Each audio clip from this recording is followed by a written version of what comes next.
الحمد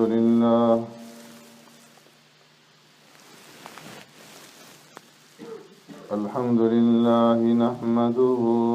ونستعينه ونستغفره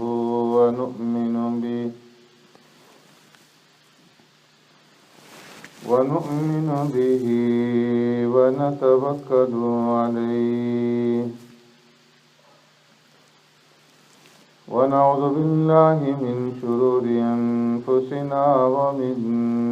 سيئات أعمالنا من يهده الله فلا مضل له ومن يضلله فلا هادي له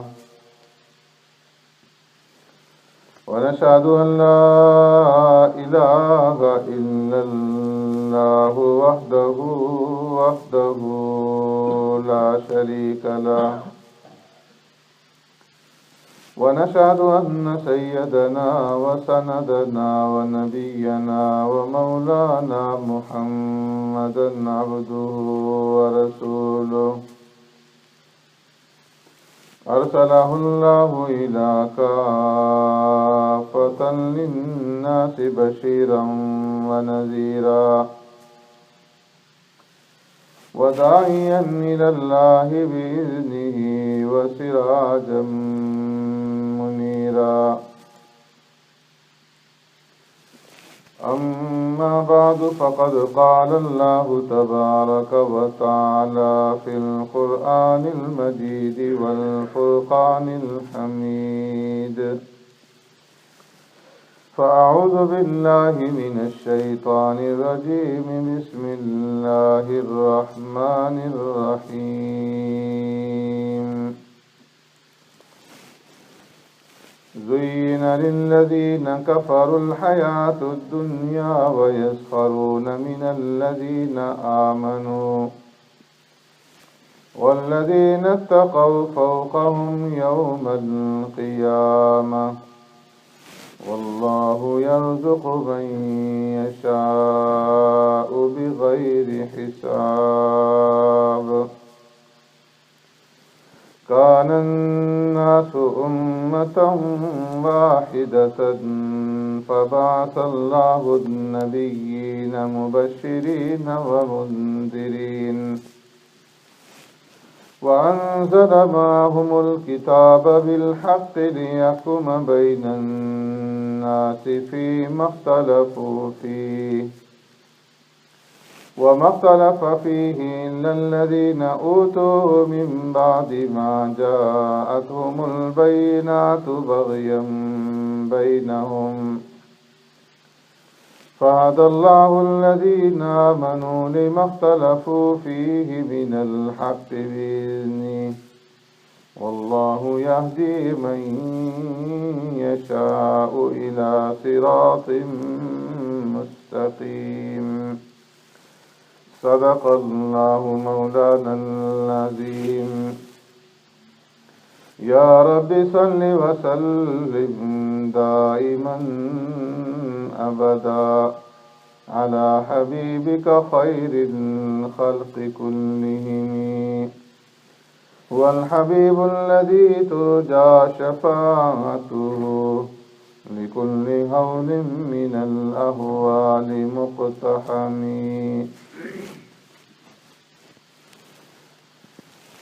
زين للذين كفروا الحياة الدنيا مزین کر دیا گیا ہے کافروں کے لیے دنیا کی زندگی کو وَيَسْخَرُونَ مِنَ الَّذِينَ آمَنُوا اور وہ ٹھٹا کرتے ہیں ایمان والوں سے وَالَّذِينَ اتَّقَوْا فَوْقَهُمْ يَوْمَ الْقِيَامَةِ اور وہ لوگ جنہوں نے تقوی اختیار کیا ان سے اوپر ہوں گے درجے میں قیامت کے دن واللہ یرزق من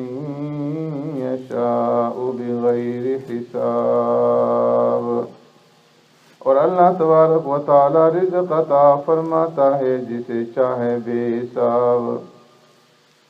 کان الناس امۃ واحدہ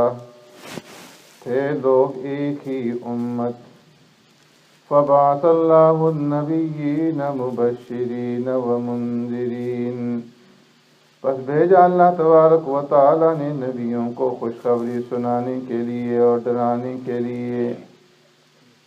وَأَنزَلَ مَعَهُمُ الْكِتَابَ، اور اتاری ان کے ساتھ کتاب، بِالْحَقِّ لِيَحْكُمَ بَيْنَ النَّاسِ فِيمَا اخْتَلَفُوا فِيهِ، سچی تاکہ فیصلہ کرے لوگوں کے درمیان میں ان باتوں میں جن میں وہ اختلاف کرتے ہیں۔ وَمَا اخْتَلَفَ فِيهِ، اور نہیں اختلاف کیا انہوں نے، إِلَّا الَّذِينَ أُوتُوهُ مِن بَعْدِ مَا جَاءَتْهُمُ الْبَيِّنَاتُ بَغْيًا بَيْنَهُمْ، مگر ان لوگوں نے جنہیں دی گئی کتاب بعد اس کے کہ آئیں ان کے پاس کھلی نشانیاں، آپس میں بغاوت اور سرکشی کی وجہ سے۔ فَهَدَى اللَّهُ الَّذِينَ آمَنُوا لِمَا اخْتَلَفُوا فِيهِ مِنَ الْحَقِّ بِإِذْنِهِ، پس ہدایت دی اللہ تبارک و تعالی نے اپنے حکم سے ایمان والوں کو اس چیز میں جس میں وہ اختلاف کرتے تھے حق میں سے۔ وَاللَّهُ يَهْدِي مَن يَشَاءُ إِلَى صِرَاطٍ مُسْتَقِيمٍ، اور اللہ تبارک و تعالی رہنمائی فرماتا ہے، ہدایت دیتا ہے جسے چاہے سیدھے راستے کی طرف۔ آمنت باللہ و بآیاتہ،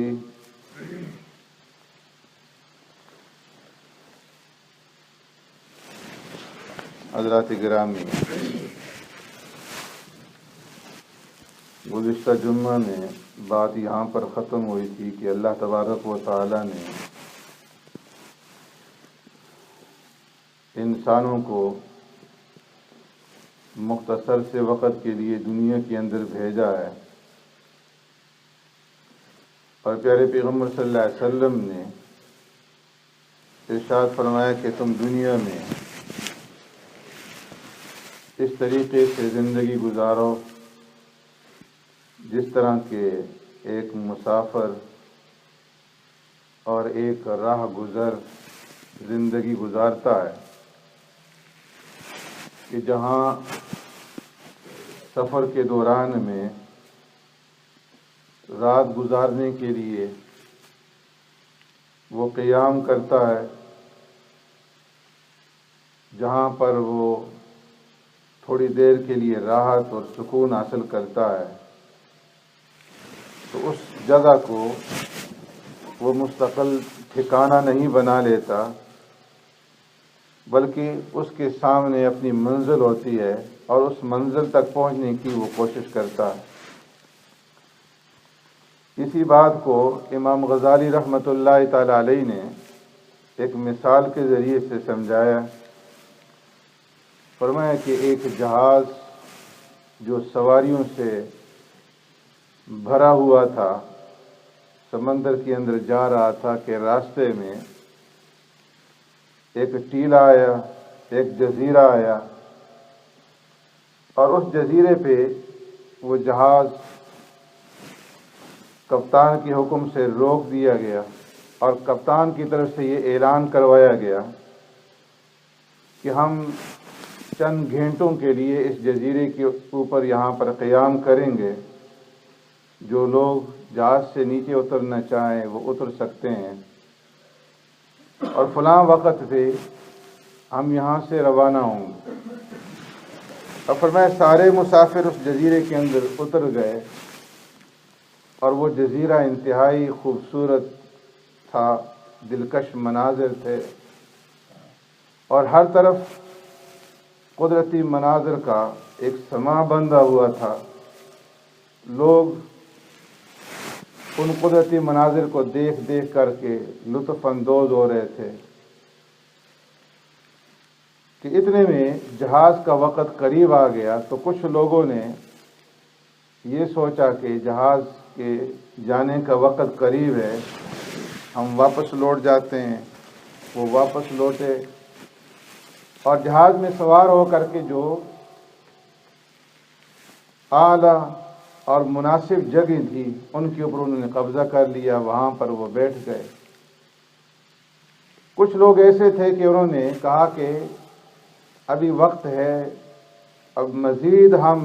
ان قدرتی مناظر سے لطف اندوز ہو جاتے ہیں، اور پھر وہ دوڑتے ہوئے جہاز کی طرف آئے کہ کہیں جہاز ہم سے نکل نہ جائے۔ جب وہ جہاز میں سوار ہوئے تو دیکھا کہ جو اچھی اور اعلیٰ جگہیں تھیں ان پر ان لوگوں نے قبضہ کر لیا جو پہلے ہی سے جہاز میں آ چکے تھے۔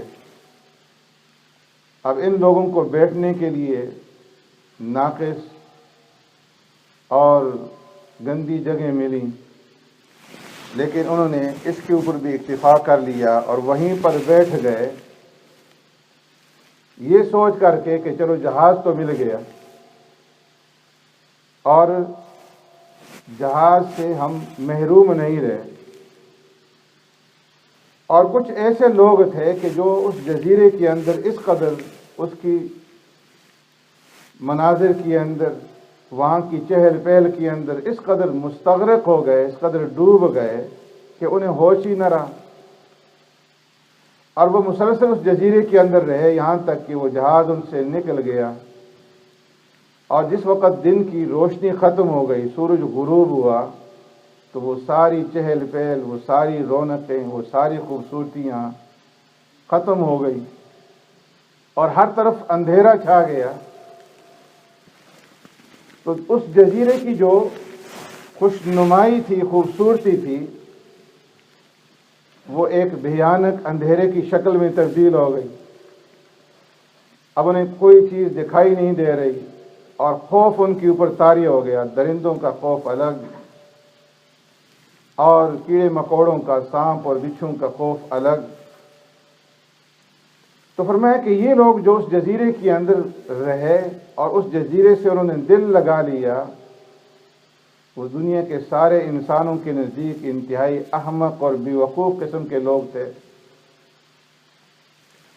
اسی طرح فرمایا کہ اس دنیا کی بھی مثال ہے کہ یہ دنیا اس خوشنما جزیرے کی طرح ہے،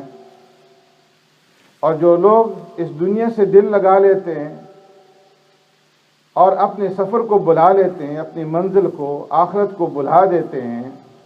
تو فرمایا کہ ایسے انسان جو ہیں یہ بے وقوف ہیں اور احمق ہیں۔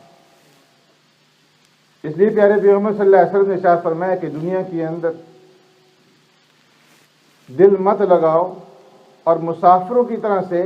دنیا کے اندر اپنی زندگی گزارو۔ حضرت ابو ذر رضی اللہ تعالیٰ عنہ فرماتے ہیں،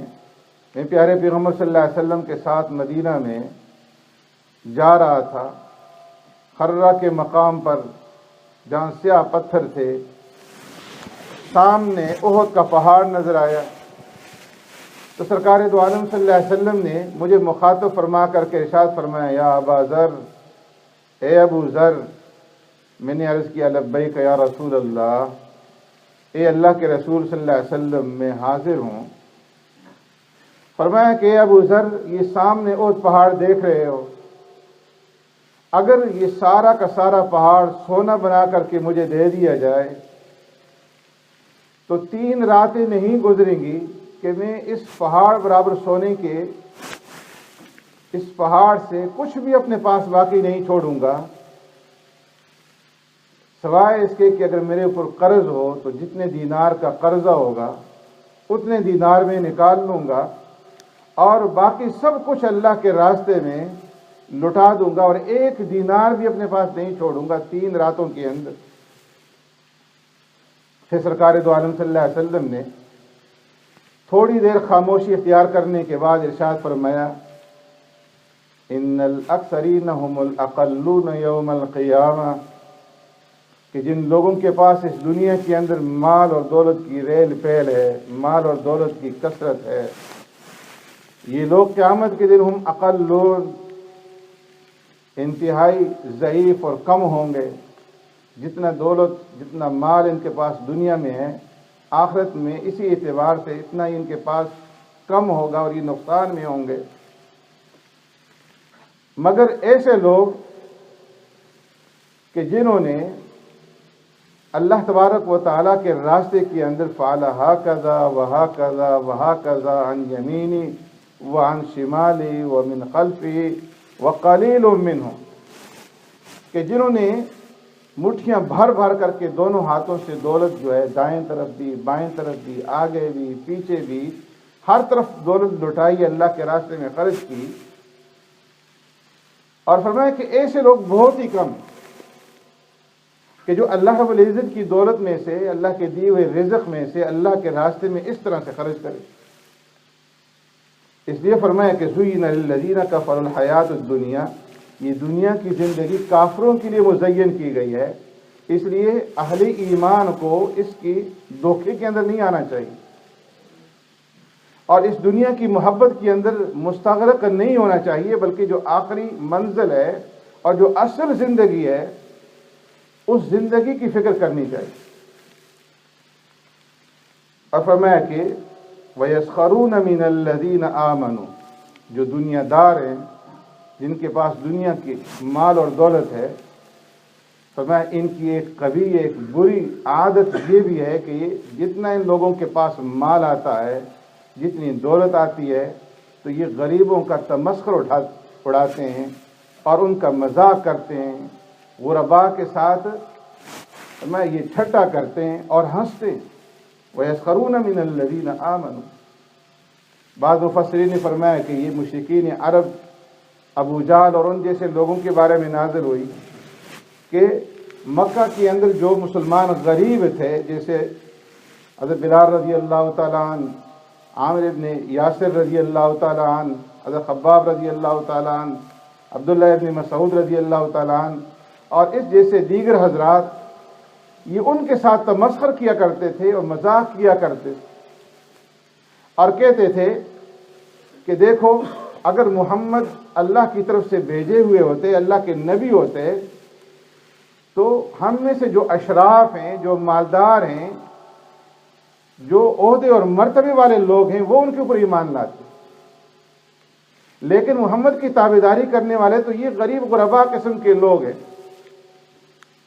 بعض مفسرین نے فرمایا کہ یہ منافقین کے بارے میں، عبداللہ ابن ابی اور ان جیسے لوگوں کے بارے میں نازل ہوئی کہ جو فقراء مہاجرین کے ساتھ مذاق کرتے تھے کہ دیکھو انظر الی ہؤلاء الذین یزعم محمد انہ غلب بہم، ان لوگوں کی طرف دیکھو، نہ ان کے پاس زمینیں ہیں، نہ جائیداد ہے، وطن سے بے وطن ہوئے ہیں، گھر سے نکال دیے گئے ہیں، اور محمد صلی اللہ علیہ وسلم کہہ رہے ہیں کہ ان لوگوں کے ساتھ میں دنیا کی باقی اقوام کے اوپر غلبہ حاصل کروں گا۔ اور بعض رات نے فرمایا کہ مدینہ کے اندر جو یہود آباد تھے، بنو قریظہ، بنو نذیر، بنو قینقاع، ان کے حق میں یہ آیت کریمہ نازل ہوئی کہ وہ مہاجرین مسلمانوں کے ساتھ استہزاء اور مذاق کرتے تھے کہ دیکھو ان لوگوں کے پاس کچھ بھی نہیں ہے، نہ کھانے کو، نہ پینے کو، نہ پہننے کو، اور محمد صلی اللہ علیہ وسلم کہتے ہیں کہ ان کے ساتھ میں دنیا کے اوپر غالب آؤں گا۔ جس طرح اس وقت لوگ غرباء کے ساتھ مذاق اور ٹھٹا کیا کرتے تھے، فرمایا آج بھی دنیا کے اندر ان مشرکین اور ان منافقین کی تابعداری کرتے ہوئے جو مالدار ہیں، وہ غرباء کا استہزاء اور مذاق اڑاتے ہیں، اور کسی دیندار کو، کسی اہل ایمان کو جب دیکھتے ہیں وَإِذَا مَرُّوا بِهِمْ يَتَغَامَزُونَ، آنکھوں سے اشارہ کر کے کہتے ہیں دیکھو دیکھو وہ جنتی جا رہا ہے۔ یہ لوگ اپنے آپ کو جنت کا وارث سمجھتے ہیں، نہ ان کے پاس کھانے کے لیے کچھ ہے، نہ پینے کے لیے کچھ ہے، نہ رہنے کے لیے ہے، نہ ان کے پاس کھیتی باڑی ہے، اور یہ اپنے آپ کو جنت کا وارث سمجھتے ہیں۔ تو اللہ رب العزت نے فرمایا کہ وَيَسْخَرُونَ مِنَ الَّذِينَ آمَنُوا، یہ جو دنیا دار ہیں یہ ایمان والوں کا تمسخر اور مذاق اڑاتے ہیں، وَالَّذِينَ اتَّقَوْا فَوْقَهُمْ يَوْمَ الْقِيَامَةِ، جبکہ یہ اہل ایمان جو ہوں گے، جنہوں نے تقوی اختیار کیا، وہ قیامت کے دن اعلیٰ درجوں کے اوپر ہوں گے، کہ ان کا جو مقام ہوگا ان الابرار لفی علیین، وہ علیین ہوگا، اور یہ لوگ سجین کے اندر رہیں گے۔ اور یہ لوگ جو دنیا کے اندر آج اہل ایمان کا مذاق اڑا رہے ہیں، فرمایا کہ فَالْيَوْمَ الَّذِينَ آمَنُوا مِنَ الْكُفَّارِ يَضْحَكُونَ عَلَى الْأَرَائِكِ يَنظُرُونَ، قیامت کے دن اہل ایمان ان کا مذاق اڑائیں گے، ان کے اوپر ہنسیں گے، علی الارائک ینظرون، اونچی اونچی مسہریوں پر، تختوں کے اوپر بیٹھے ہوئے ان کفار کو دیکھ کر کے ان کے اوپر فرمایا کہ ان کے ساتھ ہنسی کریں۔ تو فرمایا واللہ یرزق من یشاء بغیر حساب، اللہ رب العزت کے ہاتھ کے اندر ہے مال اور دولت اور رزق، اور اللہ جسے چاہتے ہیں بے حساب عطا فرماتے ہیں۔ سبحانک اللہم و بحمدک، نشہد ان لا الہ الا انت، نستغفرک۔